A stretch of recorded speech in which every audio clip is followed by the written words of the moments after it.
This Torah class is brought to you by TorahAnytime.com. Good evening, everyone. Welcome.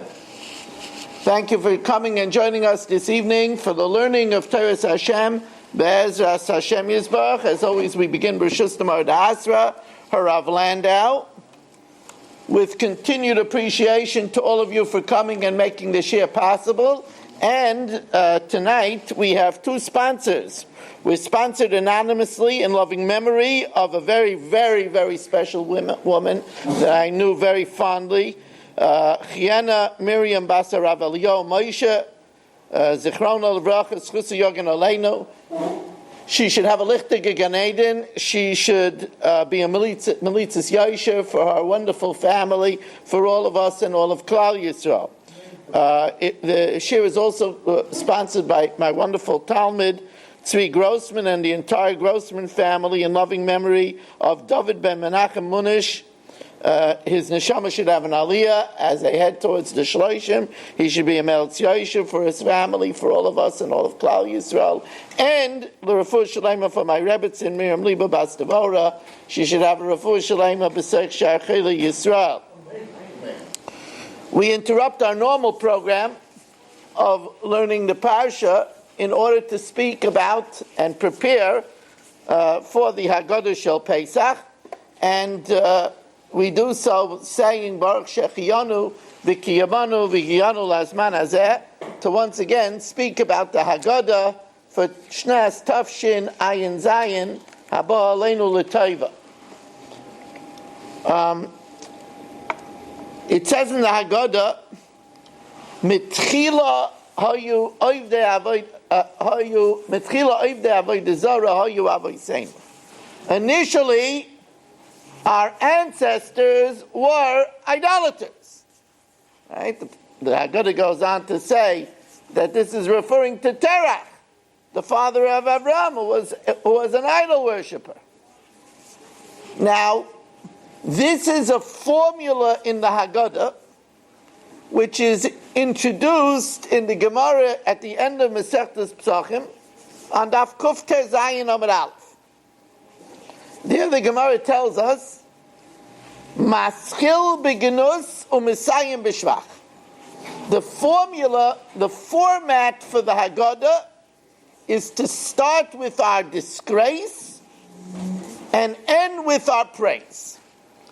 There is a further machloikis in the Gemara between Rav and Shmuel, whether the maskil beginus, the starting with this disgrace, is that we were initially idolaters, and the shvach was that v'achshav kervanu amokam lavidasai, that we became the Am Hashem, the Am HaNifcher, or Shmuel tells us that the maskil beginus is avodim hayinu leparo, that we were lowly slaves. We were at the bottom of the caste system in Mitzrayim, the lowest of the low, doing backbreaking labor, separated from our wives, treated with avodas pera, crushing labor. And the Messiah B'Shvach is that Hashem took us out to be the Am Hashem. Right? Hashem took us out. Right? Avodim hayinu leparo Mitzrayim, Itzianu. Right? And Hashem took us out. Now Rapam explains that Rav and Shmuel address two different emancipations. Rav discusses the genus of the neshama. That's that's the disgrace of the soul, that we were pagans, that we were idol worshippers. And Shmuel discusses the Genus Haguf, that we were lowly slaves. That's a machlokes Rav and Shmuel. And Rapam says that when we make the bracha at the end of the Haggadah, we give blessing for both freedoms. Because at the end of the Haggadah, we say in the bracha, Al Geula Seinu V'al Pedus Nafsheinu, for our redemption and the emancipation of our souls. So Al Gula Seinu means the freedom of our guf, and Pedus Nafsheinu means the redemption of our souls. And that's why when Hashem says in Yaseres HaDibros, and he introduces himself, Anoichi Hashem Elokecha Asher Hotzeisecha me'eretz Mitzrayim mibeis ha'avodim, it's again talking about the two freedoms. Eretz Mitzrayim, the land of promiscuity, the land of immorality, the land of idolatry. Mibeis ha'avodim is the house of slavery. So again, it's Gulas HaNefesh and Geulas HaGuf. Rapam points out that the Iker of Ada is the Gulas HaNefesh, is the redemption of the soul. And that's what we say in Birchas Kriyashma, Vayotzi es Ama Yisrael mitoicham l'cheiras olam. He took us out for cheiras olam, for permanent freedom. Now obviously that's not talking about the Gulas HaGuf, because the Gulas HaGuf wasn't cheiras olam. We would later on be enslaved by many empires. We would be enslaved by the Persians, we'd be enslaved by the Babylonians, we would be enslaved by Spain, we would be enslaved by the Germans, right? So it wasn't Cheiras Olam. The Cheiras Olam is that we became the Jewish people, we became the Am HaTorah. That was the Cheiras Olam. Now, there's an obvious kasha over here. Thank you. There's an obvious kasha. And the kasha is, why is the formula to start with gnus, to start with our disgrace? This is the night of the anniversary of the birth of the Jewish people. Right? This is our anniversary. Pesach is the anniversary of the birth of the Jewish people. It's the night that we celebrate becoming the Am HaNivcha. It's Manchei Ruseinu, the great time of our emancipation. Why on this night of Jewish pride is the formula to be maskil b'gnus? Why mention our disgrace? It's really a pella. I mean, why should we on this night highlight in two different ways that we were lowly slaves and that we were idolaters and pagans? Why mention it? This is our night. This is the time to shine. This is to teach the children Jewish pride. Why are we mentioning us? The truth of the matter is this is not the only time that we have this formula. Reb Chaim Tolaji, in his remarkable Haggadah, points out that there's a Gemara in Sukkah on Daf Nun Aleph Amud Beis that says that this formula was used also by Nisach HaMayim. It's much less known. But during the water libation, we said as follows: when we went to draw the water, we said the following: our ancestors that were in this place, they had their backs to the place of the Heichel, their faces to the east, and they bowed down as sun worshippers to the sun. On the other hand, but our eyes are trained to Hashem. So the Reb Chaim Pelagi brings down from the great Svardi Chacham, the Stay Yitzchak, how do we speak disgracefully about our ancestors that they had their backs to the Heichel? They bow down to the... Why highlight that? Why speak disgracefully about our ancestors? What benefit is there? So the Meiri, the Reb Chaim Pelagi brings down from the great Rishon, the Meiri, that it's Megizras Bra Mezaka Abba. That it's because a son atones for his father. So we mentioned the past that we, the children, should atone for the sins of the father. And Reb Chaim Pelagi says perhaps that's why we mention Mitchila, that we are atoning on Yom Tov as we, their great-great-great-grandchildren, do the Seder with such passion and such hislavas, we atone for the sins of the previous generations. That's the Meiri. Question is, why do we say start from Terach? We had ancestors before Terach. We had ancestors before Terach. So he says that there's a famous Gemara in Sanhedrin that says the world, the 6,000 years of the world is broken into 3 stages. The first 2,000 are Tohu, are void, because the first 2,000 didn't have Torah. The second 2,000 is the time of Torah, and the last 2,000 are the days of Mashiach, when we await Mashiach. So says the Ruach Hadasha, that's the Hagada Aaron I always mention, Hashem Yinkum Dama, he was murdered by the Nazis, Yamach Shemam V'Zichram. So in the Ruach Hadasha, he mentions that the Terach was still alive in the second category, the 2,000 of Torah. He was at the beginning of that time. And that's why we start from Terach.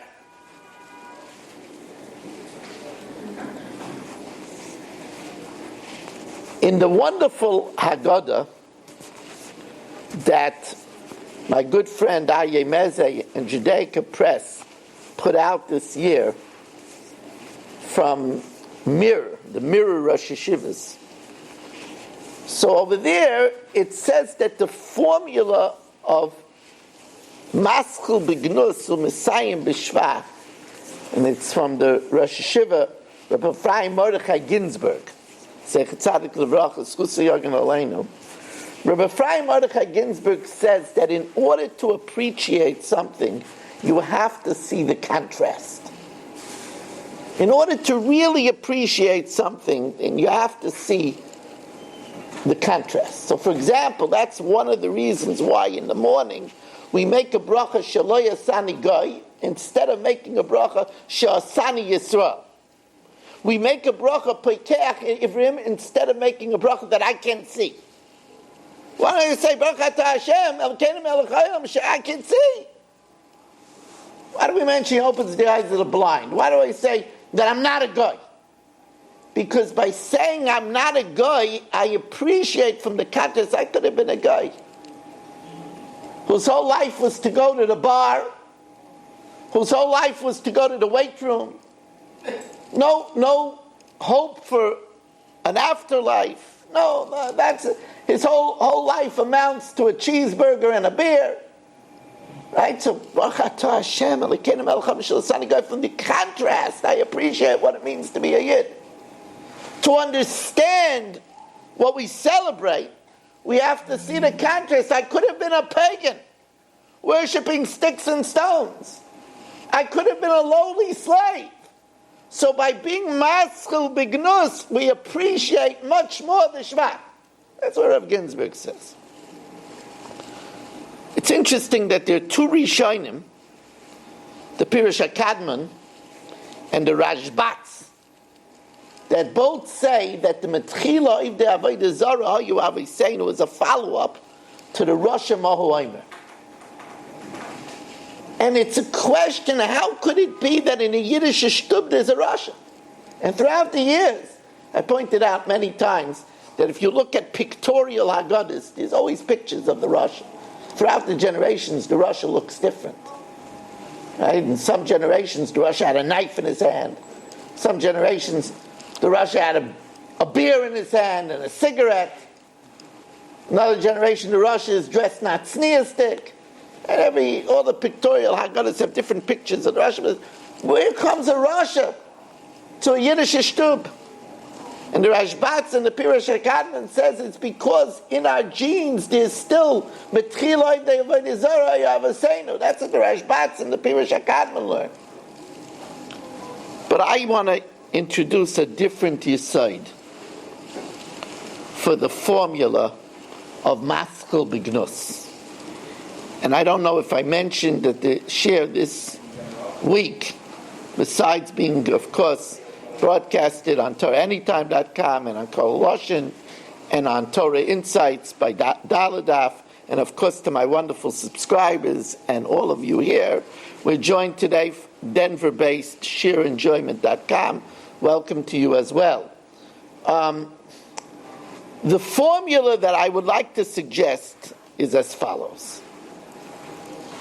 The Haggadah is a message of hope. By telling the lowly beginnings of Klal Yisrael, that we were slaves, that the Malachim Yamsov said, I don't recognize the difference between them and the Egyptians. I can't even tell the difference. And Sai physically we were lowly slaves, and Sai spiritually we were idolaters. And yet we were Zoicha to become the Am Hashem. It's a message of hope. It's a message of tikva. Now I'll tell you the truth. Where did I get this idea from? Where did I get this germ of an idea? It's actually from the Rebbe that my father had in Salish when he was growing up, before he was deported to Auschwitz in the cattle cars. The Spinker Rebbe in Salish, Zech Tzadik Livracha Zchusa Yogan Aleinu, asked the question. I've mentioned this question in the past, it's worth repeating many times. He said, why is it that a good Jew has to remember Egypt, the Exodus, every 12 hours of his life?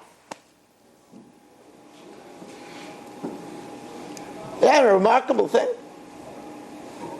Every 12 hours, summer, winter, fall, spring, morning and night, without fail, as a youth, as an old man, we have to say, that's what we say. Laman Tizkas, Yom Tzeitzchem Mitzvim, Kol Yemei Chayecha. Yemei Chayecha Yomim, Kol Yemei Chayecha L'Rabbas Haleilos. So in Kriya Shema, twice a day, we say at the end of Kriya Shema, that I am Hashem who took you out of Mitzrayim. So asks the Spinker Rebbe, what's so important about the Exodus that we can't go 12 hours without mentioning it? I mean, there was a great miracle that we conquered in one night. We didn't lift a finger, but Hashem destroyed the great armada of Sancherev. We never mention it. I mean, how often do we mention our victories over Nebuchadnezzar, over Antiochus, but 8 days a year, over Haman, once a year? But this business of the Exodus, every 12 hours. Says the Spinker Rebbe, that a people who sank to the 49th degree of Tumah and were 1 second away from oblivion, from the point of no return, from the bottom of the pit. That's what it says. Bachatzois, exactly at midnight, because if we would have stayed there another second, we wouldn't have been worthy to be redeemed. So we were 1 second away from being lost, from being doomed. So no, we were mamish, as low as possible for a human being to go. And yet, a mere 49 days later, we were wed to Hashem at our Sinai and merited to see God Himself. That message of turnaround, that message of hope is so important for a Jew to mention that you have to remind yourself of it every 12 hours of your life. And it's because one of the greatest weapons of the Yetzer Hara is to get us to give up hope.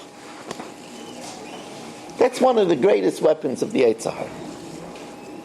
Because if we give up hope, if we throw in the towel, He's won. And many people throw in the towel. Whether it's husbands or wives that say our marriages, it's too late. Even if they live with each other, but listen, it's only a marriage of convenience. It's too late for us. Whether it's a person that says about his learning, forget about it. I'm too old already, my memory is fading. If I would have started, but I can't catch up now. Not in this Gilgal. Whether it's relationship with children, I forget it. I burnt my bridges there. They hate me. Whether it's relationship with parents, there's too much water under the bridge. People give up. The Bali Musar loudly proclaim, Yush, to give up is Shaloi B'das. It's only because you're not using your head. A Jew never gives up. What would be if Rabbi Akiva gave up at the age of 40? What would be if Yocheved, 120 years childless, would have gave up and said, no, I can't have children? There wouldn't be a Miriam, Aaron, and Moshe. What would be if Boaz gave up? The last day of his life, he fathered a child with Rus. The last day of his life, that was Malchus based David. We don't give up. That's the message of hope of the Haggadah, of Maskil, Bignus, Messiah, B'Shvach. And I believe that that's probably what Rashbatz is saying. He's a Rasha. But we include the Rasha at the Seder. Why? Because we're saying, where did he get it from? From Terach? Terach the Tshuva. That idol worship, Terach the Tshuva. It says that Yosef Alamav, he was gathered onto his people. Terach the Tshuva. There's hope for everyone. That message of hope. And I want to say a chiddush. We talked about this Maimon Chazal just last week when I told you a different pshat, the Pashut pshat. But now I'm going to tell you a different pshat. We said Ein va'ato elo loshen tshuva. Chazal tell us the term ato refers to tshuva. So last week we said the famous pshat that if you want to do tshuva, you can't say I'll do it tomorrow. I'll do it in the summer when I'm not busy. I'll do it when I retire. That's what the Yitzhar always does. He pushes it off. He procrastinates. Ein va'ato elo loshen tshuva. You want to do tshuva, it has to be now. Not I'm going to stop smoking tomorrow. Not yet. Next week I'll go to Minyan. Not this week. I'm too tired this week. Ein va'ato elo loshen tshuva. But now I'll tell you a different shot. Like from this thought. Ein va'ato elo loshen tshuva. You want to do tshuva, just look from now. Don't be burdened with the past. Oh, I'll never do it. I did too many not nice things. No, ein va'ato elo loshen tshuva. You want to do, start from now. Don't look back. Don't be burdened with the past. That's the formula of Maskil Bignus or Messiah B'Shvach. That's the message of hope that's in the Haggadah. Now, just as an aside, it says, we said it's a Gnus. But Rab Chatzkel Levenstein says, even in the Gnus, there's a Shvach. He says, even our ancestors, they were oivdei avodah zarah. They did avodah. So they were able to be converted. Now, people don't do anything. There's apathy. There's apathy. Or atheism. They don't worship anything. That's a lot more difficult. Rabbi Wein said the same thing. Rabbi Wein said, it's interesting that in the olden days, we worked together with the Tzedaikim. The Tzedaikim had Kohanim Gedolim in the Beis HaMikdash. We lived together with Tzedaikim. Now, we don't live together with the Reform and the Conservative. Right? 11 Gedolei Yisrael, the great Gedolei Yisrael, Rav Moshe, Rav Aaron. They signed a letter that we can't participate in their gatherings. Why is it different than the Tzedaikim? Rabbi Wein said that Tzedaikim believed in something. They were really ready to risk their lives for something. Ready to risk their lives for something. To go into the Kodesh Kodashim and do what they believed in. They were at least oivdim. They believed in something. Now it's feel-good Judaism. It's convenient Judaism. That's not oivdim. Told you I was by once a funeral, and there was a rabbi over there, a bozo rabbi. So there was no Tara, so I wanted to turn around, hold it up, and do a Tara. So there was one grandmother over there who says, no, that's barbaric. So the rabbi turned to me and said, don't get her upset. So then when we went to bury, so the grandmother said, I don't want the Jews to carry. There's 4 Afro-Americans. They know what they're doing. They work here all the time. I want them to do it. I told the rabbi, well, let's give him Kvuris Yisrael. No, you can't upset her. That's feel-good Judaism. Later, they made an announcement, will Rabbi Weiss and his friends please leave? I was ejected from a funeral. It's the only time in my life I was ejected in a cemetery. From the bushes I was watching and I saw that they had a priest come together with the rabbi and he was waving a crucifix over the grave because they claimed that when he died he renounced Judaism. And the rabbi was still standing there. The Tzdokim at least were Oivdim. They were Krum, but they were Oivdim. That's what Reb Chatzkel says. At least they were Oivdim. Let's move on. I want to share with you a fascinating Trumas Hadeshin. Fascinating. Morazeh, Sha'anu Eichlin. So we know there's a Gemara in Psachim. The Gemara tells us, in Psachim Kuf Tes Vav Amid Beis, the Gemara says that we dip the moror into charoises, that we shake it off, to be mavatal the kappa, to neutralize the poison that's in the moror. Asks the Shibbolei Aleket in Shulchan Aruch, if so, since we hold that moror is chasa, the first opinion, the moror is lettuce, if it's romaine lettuce or iceberg lettuce, machlokes, Rav Aaron held it was iceberg lettuce. Most people say it's romaine lettuce. And then there's the tamcha, the chrein. If this is so, then the rest of the year when we eat lettuce, we should also dip it into charoises. If there's a kappa, if there's a poison, an eres that needs to be neutralized, so why do we only do it on Pesach? Anytime we eat lettuce, you have a tuna fish sandwich with lettuce, you should dip it into charoises. So you want to hear what the Trumas Hadeshin answers? A peladik Trumas Hadeshin. The Trumas Hadeshin says that really it's a sakana rechoika. It's a far-fetched danger. It's 1 out of 1,000,000 people. So during the year, even though Chamira Sakanta Misur, during the year we don't have to worry about it. It's so far-fetched.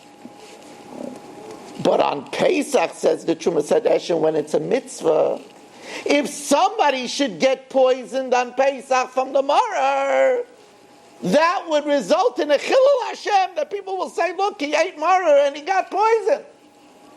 And since it's a chash of chilul Hashem, we can't take a chance of chilul Hashem. That's why we dip it into the charoises. That's a Trumas Hadeshin.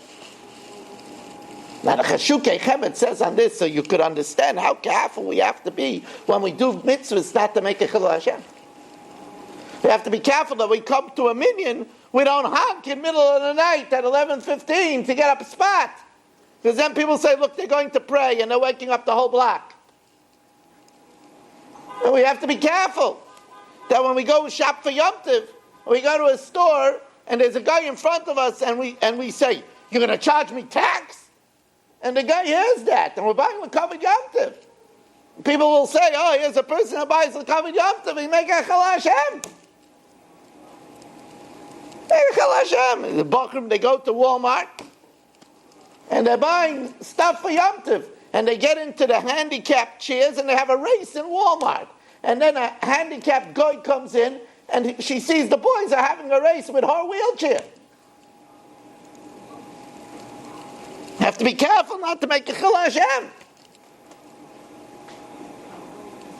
Have to be careful that a koil wife who's working and who's super mom and super husband and she's falling apart, and a guy meets her in the store and says, you know, you look wiped out. She says, yeah, listen, I support my family and I do this. I have to be careful. It doesn't result in a chilul Hashem. That's the Trumas Hadeshin. But I have to tell you, I think this Trumas Hadeshin is a pella. Le'aniyas daiti. Lule de mestafina. It's a pella. You're telling me the rest of the year you're not concerned? But on the Leil Shimurim you are concerned? It's the Leil Shimurim. We leave our doors open. We're not worried. It's the night of protection. We don't even say full Kriya Shema. Okay, so we're at Shchicha Ezeka. We don't lean on the right because Shem Yaktim Kon elevation. We might choke. That's Shchicha Ezeka. But you're telling me it's a far-fetched danger. How can we be worried on Leil Shimurim? And how could it be that we're worried when Shluchei Mitzvah and Nizakin and Shomer Mitzvah L'Yoda Davara? It's a Pella. Trumas Hadeshin is a Pella. So I'd like to suggest another answer. And that is, the problem is on Pesach we say Morer Zeh. We call it Morer. And we're Pesach Pelasat. We say it's bitter. We say it's dangerous. And Bris Crucilis Vasayim. When you say it, then you have to be Tovel B'charoisis. It's because we say Morer Zeh.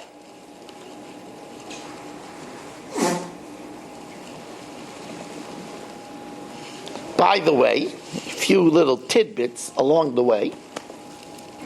If really you were trying to neutralize poison, then you should have to dip the whole Morer into Charoisis. We don't do that. As Rav Shlomo Zalman Auerbach says in his Hagada, you only have to be Tovel Miktsas, a little dip, part of it. And he cites this both from the Shulchan Aruch Harav and from the Kaf HaChaim. Another shayla. Let's say you don't have charoisis. You're proffering a seder Rachleilenu in Siberia. You got a hold of a piece of lettuce, but you don't have any charoisis. Can you eat it? But pashtus, you could eat it. Right? Now let's move on. Vayavidu Mitzrayim es b'nei Yisrael b'forech. And they enslaved the Jews beforech. So Tosfos in Soita Daf Yud Aleph cites that perech is from the Gizras perach, a soft tongue, because initially Paro didn't come and say you got to make bricks. He wanted everybody to come down. So what he did was he cajoled them, and he said to them, "Let's be patriotic. Let's be patriotic. Let's rebuild Egypt." And Paro came down with a brick around his neck. That's the Avodas Perech. And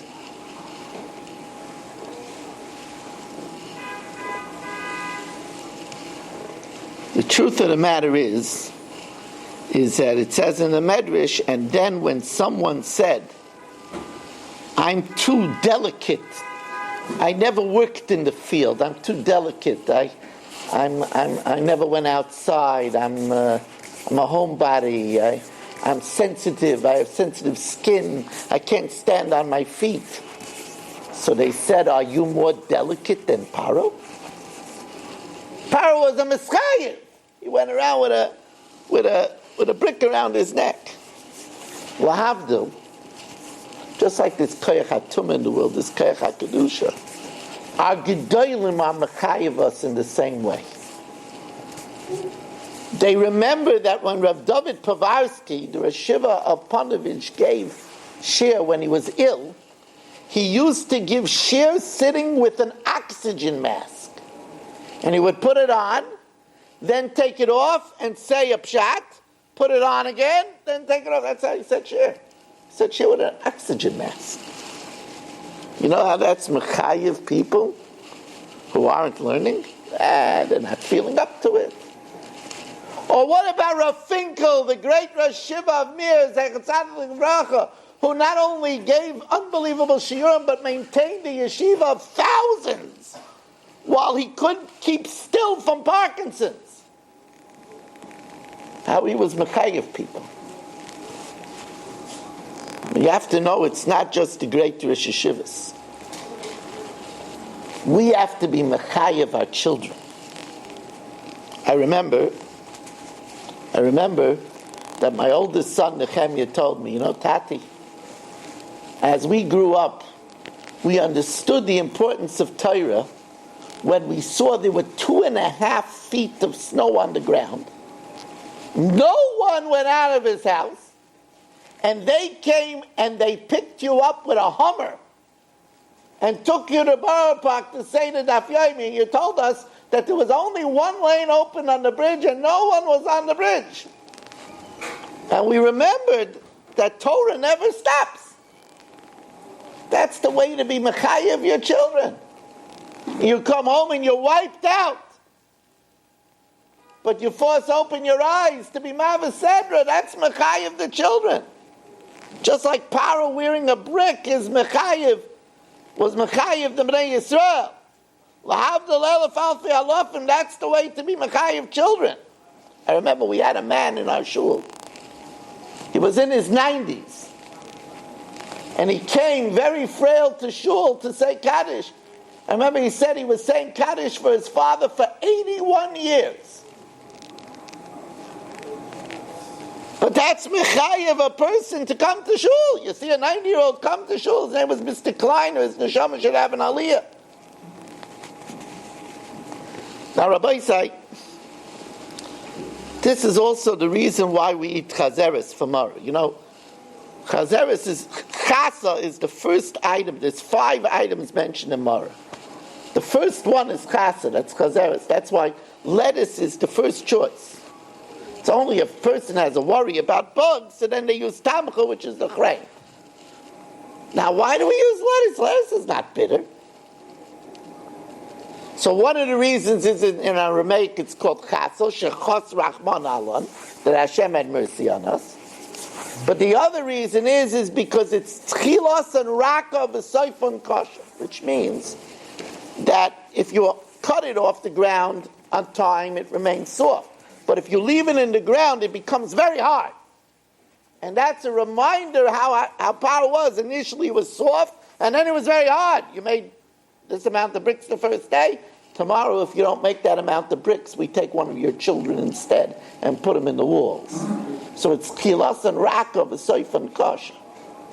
By the way, in the new Hagada of the mirror put out by Judaica, they have the minhagei Gedolei Rosh Hashiva, and you'll see many of the Rosh Hashivas use the mixture, like Rav Kalmanovich, Rav Birnbaum. They use the mixture, like many of us do, of lettuce and chrein. Now really, why should you use a mixture? If you're not worried about bugs, then you should use lettuce, which is mentioned first in the Mishnah. Whatever is mentioned first. But obviously, they also wanted to feel the mariras. So that's why they mixed it. That's why so many of us mix it, that we should also have the Indian of mariras. Because chayiv adam liras esatzmai kilu yatzim mitzrayim. Now I wanted to answer with this a minig. I've mentioned this in the shir for decades. That many, many, many years ago, when I was in a hotel, my good friend Reb Baruch Salnicka came over to me with a Frankfurt Haggadah from the 1700s. And over the words Mara Zeh, it says Noyagin Litzboya El Ishtay. Over the words Mara Zeh, it says a minute to point at one's wife. Now, you don't do this unless you have a very good explanation. Otherwise, you're not going to get Shulchan Aruch. But this is not a joke. This is a Frankfurt Haggadah from 1700s. It's printed in Hebrew. Noyagin. So what's Pshat? So all the years I said that I suspect Pshat is because we know the Medrash says that the men were given the women's work and the women were given the men's work. So therefore, when we say Mara Zeh Shanochla Al Shemah Al Shemeru Chayav Isenu V'Chaymeru V'Leveinim, with mortar and with bricks, who did that? The women, because the women did the men's work, not the girls, the women. So that's why we point at a wife. Because when we say Mara Zeh, you're the ones that did it. But I'd like to suggest a different pshat now. We're eating lettuce. We say we're eating lettuce because it's chilas and raka v'soif and kosher. It's a perach. That's a wife.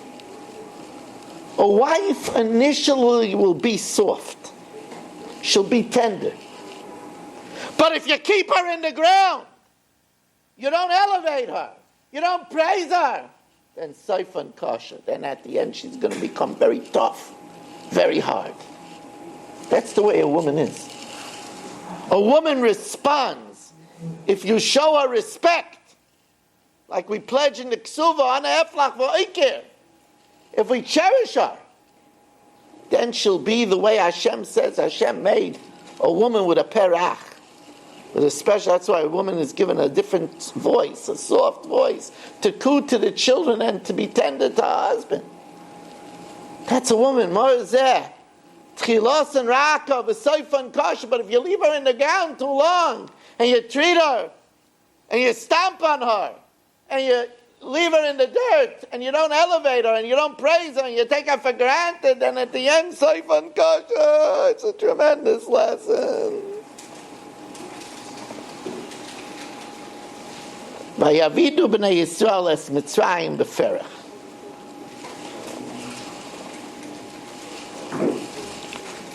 It's interesting, the Lashon of Rav Zilberstein, he said that this is one of the more difficult issues in the Torah. Why it is that Paro spared Shevet Levi, Moshe and Aaron from doing harsh labor. It really is a pella. If you think about it, to dramatize this, it's brought down that why were the Miyaldoi Sa'ivrius that were chosen, Yocheved and Miriam, Shifra and Pua? I mean, what about all the other Shvatim? But Paro understood that the Mashiach Shel Yisrael will come from Shevet Levi, from the royal families. So therefore that's why he chose those Miyaldais. So, but why didn't he enslave Shevet Miriam to Shevet Levi to break their spirit? It's a big kasha. Okay, so you'll say, you know why? Because it was Hozva Nischak Malay Pen Yer Bavoya Kisekrena Mulchama V'Noisav Kamu Al Seinenu. He was worried about the great population explosion. The Shisha B'Keres Echad. And since Levi didn't have a Shisha B'Keres Echad, they weren't having sextuplets, he didn't enslave them. The only thing is Adarab, it was the other way around. We increased because of the affliction. Levi didn't increase because they weren't afflicted. Why weren't they inflicted? Adarab, Shevet Levi, the leaders, should have broken their spirits. So I always thought that the reason is that Yosef, with his foresight, with his incredible chachma, foresaw the need to spare Shevet Levi. So that's why when he had everybody sell themselves and their lands, Rakat Masakoyanim, he spared the priests. So he set a chayk in Mitzrayim to spare the priest sect, and that's why following that, Levi wasn't enslaved. But the mice is Vayakim Elachadash Shelo Yada Es Yosef. So Rabbi Yonasan Eibshitz gives such an interesting answer that Laida is very contemporary. I hate to say this. Laida is very contemporary. Rabbi Yonasan Eibshitz says that they told Paro that the Yeshua is probably going to become from the leaders of Shevet Levi, Amram, Aaron, Moshe, Miriam. The best way to get them uninvolved is to free them from harsh labor. If they're not going to feel the bite, if they're not going to feel the pressure, maybe they won't be so involved to solve the problem. That's what Rabbi Yonasan Eibshitz says. Now it backfired. Because they didn't know, Paro with his Goyish Shekop didn't know that true Jewish leaders are Noisei Ba'alim Chavera. One of the Memches Kinyan HaTorah is to have empathy. They didn't know that. They didn't know that Amram would call his first daughter Miriam from the Lashon of Meriris, even though he didn't work, but he shouldn't forget. And Levi would call his children Gershon, Kasum, Iri. Merari from the bitterness, Kas from Kea Ashina, from gnashing the teeth. Gershon that were treated like strangers. He didn't realize that Moshe Rabbeinu would risk his cushy position to go out and care for his brothers. He doesn't realize what it means to be a Yid. But leider, we struggle today from this problem. We have a tuition problem. But many Rabbanim are not fighting with board of directors. They're not screaming because the Rabbanim get breaks. They get the breaks. They get reductions. And therefore they don't feel the pinch. The outrageous fact that people can't till the last day, till they're giving out the cards, they don't have their children in yeshivas. But the Rabbanim and Rosh Yeshivas are not screaming on top of their lungs because their children get into yeshivas. It's a problem. This is a problem. When you don't feel the bite yourself, you're not screaming on the top of your lungs. That's exactly what Rabbi Yonasan Eibschitz was talking about. I remember we have a JCC in Staten Island that opened up a mile away from our community. Jewish Community Center, they're open on Shabbos. They boast that they have stones from Jerusalem in the lobby, but they open on Shabbos. So what did they do? They tried to bribe the rabbinate by sending every rabbi a gold-free membership for their families in the JCC. That's what they do. That's what Rabbi Yonasan Eibschitz is talking about.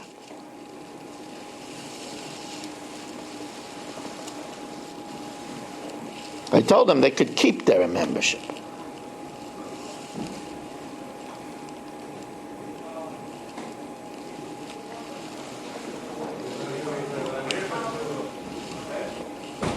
Vanitzak el Hashem elikei aviseinu. And we cried out to Hashem, the God of our forefathers. We understand how much tefillah is part of the Pesach celebration. Vatal shavasam el elikim and avodah. Our prayers went up. Vayishma elikim, and Hashem heard. And that's why it's called Pesach. Pesach, the mouth speaks. Why were we chosen to be the Jewish people? I created this nation for me. Why? That they should praise me, that they should daven. We understand. Why is an egg one of the center pieces of the Seder plate? Okay, we know many reasons. We know egg stands for birth, and it's the birth of the Jewish people. You know, it's the same day as the year that Tisha B'Av falls out on. We know Avram Avinu passed away on Erev Pesach. We know it's Zeichel HaChagiga. We know the more you cook an egg, the harder it becomes. The more they inflicted us, the stronger we became. We know. But one of the reasons why we eat an egg is because in Aramaic it's called a beya, which means to pray. And that's why we were born, because of our prayers. Prayer is a very big thing. It's a very central theme of the Seder Shel Pesach. So Rav Zilberstein says, it's a very powerful story, this story. Rav Zilberstein says that he received a letter from a Jewish seminary signed by many of the girls and their moros. And it was a heartbreaking letter where they said that there are many already old singles from the seminary who can't get married to a Ben Torah because their family can't afford to pay for half of the apartment. And they're single for such a long time and they don't see any remedy. And they write with broken hearts to Rav Zilberstein to give them recommendation what to do. And many of their friends are growing older and older. So Rav Zilberstein took the letter to his Shver, Rav Elyashiv. Rav Elyashiv said, what I could tell them is to daven, daven, and daven. So when they gave this answer to the girls, they cried out with broken hearts, our mouths are dry from all our prayers already. So Rav Zilberstein spoke about it with Rav Steinman, Shlita. And Rav Steinman said, let me tell you what Rav Elyashiv means. How much did they daven? And he took out a Navi, Malachim Beis, where it talks about the wife of Avadia, who cried to Elisha, my husband died and left me impoverished. My great husband Avadia passed away, left me impoverished. And now the creditors came and seized my 2 sons as slaves. And it says that she cried. And the Targum says, how many cries did she cry? How many prayers did she pray? 265 prayers. The gematria of Tzedakah. 265 times. So that means 264 would not have helped. This would be 265. And we know Moshe Rabbeinu V'Eschanan al Hashem prayed 515 times. And we know that Leah, in order that she shouldn't fall and have a shidduch with Esav, which was supposed to be, the older one to the older one, the younger one to the younger one, she cried so much until her eyelashes came out. Ain't Leah Ragos, who cries as much that their eyelashes should come out? So Rav Steinman said, you have to pray sometimes that many times. And that's true for Shalom Bayis, and it's true for Parnasa, and it's true for Achayla. You know,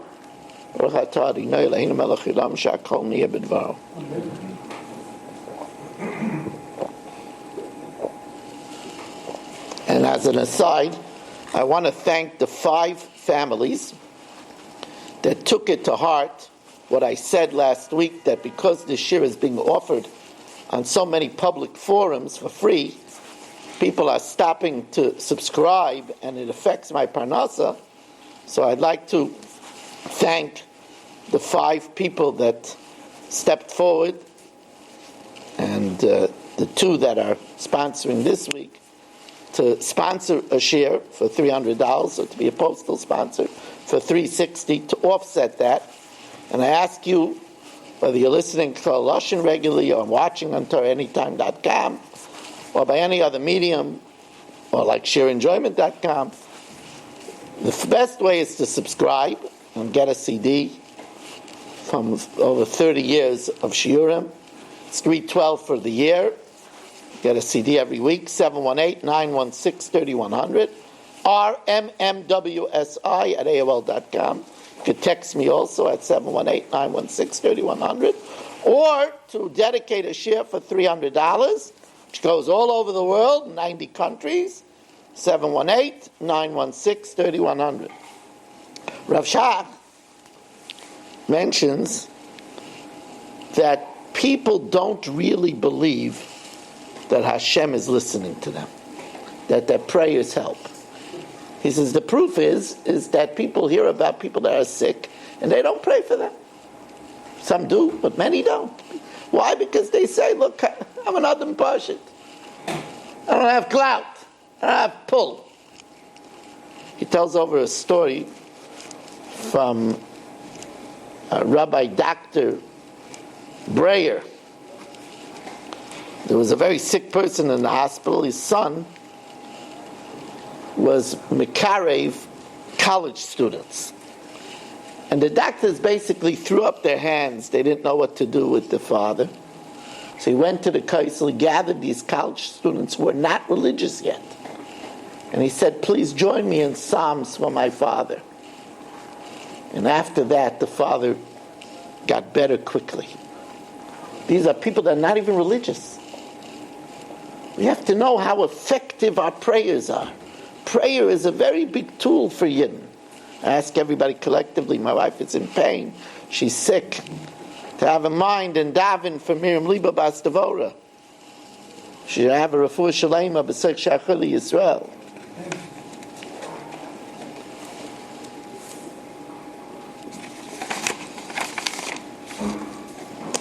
We get up to the meal and we call it Shulchan Aruch. Question is, if you wanted to say in the Seder, in the table of contents, the meal, what would you have said? I know what I would have said. Sudas Yom Tov. That's what I said, the meal. Sudas Yom Tov. Shulchan Aruch. Set the table. Now, if you remember, I talk about this all the time. Really, it should say Shulchan Aruch. Right? Because you said it from before, so that the children shouldn't fall asleep. Not Shulchan Aruch, setting it now. So I told you from the day of the Dibra Hashem Yinkim Dama, another one of the Pirushim of the Beis Aaron, that he says we say Shulchan Aruch because it rhymes with Kairach. Right? It's a song, right? So we say Mara. What we say? Karesh Richatz Kapas Yachatz Magid Rachsa Moitzi Matzah Morar Korech Shulchan Aruch. It wouldn't fit Shulchan Aruch. That's what he says. It's all right. I said another pshat that it's for when the Seder falls out on Motzei Shabbos, because then you can't set it from before, because that would be Achana from Shabbos. So then it has to be Shulchan Aruch. No, it's okay. But why is it Shulchan Aruch? It should be Simchas Yom Tov, Sudas Yom Tov. What's your Shulchan Aruch? What are you talking about the table for? It's time to eat. Din, dinner time. So I had a thought that it's reminding us of what happened on the second night of the Seder. That Esther set a table to get Haman. So that's what happened, right? She made the second meal. The first night she made the first meal. The second night she made the second meal where she pointed. That was the second night of Pesach. And that's a Shulchan Aruch. She set a table against it. Why? She didn't make the meal for food. She set it to Maskin. So the Zeichadat, it's called Shulchan Aruch. That's one possibility. Another possibility is that we call it Shulchan Aruch because we remind ourselves that the Shulchan is Daimel and Mizbeach, especially on this night. Because we're going to have the egg, which is the carbon chagiga, and we're going to have tzafan, the afikaimen for the carbon pesach. So Shulchan Aruch, we set the table as the mizbeach, Shulchan Daimel mizbeach. That's why we focus, and we're going to have the egg for the carbon chagiga. Could be. It also could be that on this night when we sit by the table, we're not focusing on the food. We're focusing on Divrei Torah. We set a table, but we don't want to mention food. Food, you can think about food on the night of the Seder. Always bothers me. People come, you can't have roast. Is this roast? What about pat roast? What about this? What about that? Come on! Can't eat too much, because if you eat too much, I know by the time I'm finished with the matzah and the romaine lettuce and the chrein and the kairach, and I eat the egg, I could have a little soup and a little kompot. If I eat any more, I won't be able to eat the afikaimen ala saiva. I won't have an appetite for the afikaimen. Don't put it down. People make menus for the Seder. We're making menus. Don't concentrate on the food. Shulchan Aruch, just set the table and cover Yom Tov. Don't concentrate on the food.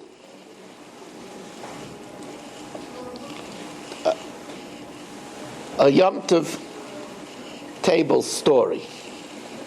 There was a man who all of a sudden needed a surgery.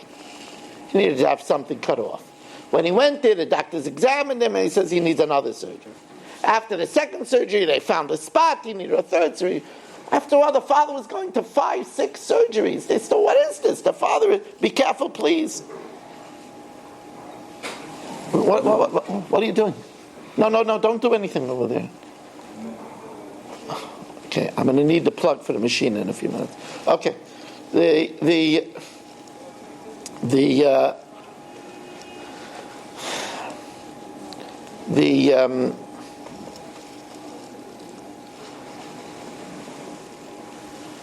the family was so distraught that they went to the Pnei Menachem, the Ger Rebbe, Zecher Tzadik Levracha, for advice. The Pnei Menachem asked them an interesting question. The Pnei Menachem said, at your Seder table, at your dinner table, at your Shabbos table, at your Yom Tov table, do you dissect people? Do you talk about people in shul? Do you talk about people at work? Do you talk about the family? And they say, yeah, they do. They talk about people. So he says, basically, you're cutting up people at your table. He says, yeah, we do. He says, that's why your father is getting all cut up. Stop talking about people and your father won't get cut up. It's a Pnei Menachem. And indeed, that's what happened. Now, I believe the Pnei Menachem got this idea, perhaps, from the famous Rashi on the fact that on the Mizbech you can't wave metal. To make the Mizbech lo yisonef aleim barzel. And Rashi says, a kal v'chomer, Madoch the Mizbech that doesn't have feelings, doesn't have ears, doesn't have a mouth, can't talk, can't hear. But because it makes peace between us and our Father in heaven, lo yisonef aleim barzel, a weapon of violence can never be waved on against it. If a person is a peacemaker and makes peace between friends, between husband and wife, between families, for sure they won't have metal. They won't need a surgical scalpel, a root canalist drill. But if you're going to cut up people at the table, then chas v'shalom, you're going to need to be cut up le'aleinu. Strong incentive not to talk about people at the table. And we'll conclude. We're positioned to daven Marav at 11:15, and let me mention that we have available for tonight a share from Hagada 5771 from 6 years ago, and we have the share on tzedakah available. So it says Lagur ba'aretz banu. We came to tarry in the land. So I saw brought down that when the Stripka Rebbe came to get an apartment in Eretz Yisrael, they chose him several apartments. And he selected one apartment. He said, this one is it. And they couldn't figure out what was the advantage of that apartment. So somebody asked the Shamish to find out what was the advantage. So he said something, I never think of this as a reason to choose an apartment. He said that the Stripka Rebbe went up the steps and realized there were 26 steps. He says, this apartment I like. Every time I walk the steps, I'll remember Yud Kei Vav Kei. I don't know if you walk the steps. I know I walk the steps to my house from the front door. I still don't know how many steps there are. Now I'm going to count them. See, tzaddikim know right away. They know numbers. I told you, Moshe, when he walked to MTJ, he knew how many steps there was from his house on FDR Drive all the way to MTJ, because he was machshiv the schapsias of walking to shul. But the Stripka Rebbe said, if there's 26 steps, that's my apartment. Because in all your ways you should acknowledge him. And if I have 26 steps, it's going to constantly remind me of Yud Kei Vav Kei, of the Shem Havaya. Help me fulfill Shivisi Hashem L'Negdi Summon. I want to thank you all for listening and wish you good Pesach preparation. The young that are listening should chaperine and do kibbutz avim and help their parents. Husbands should help wives.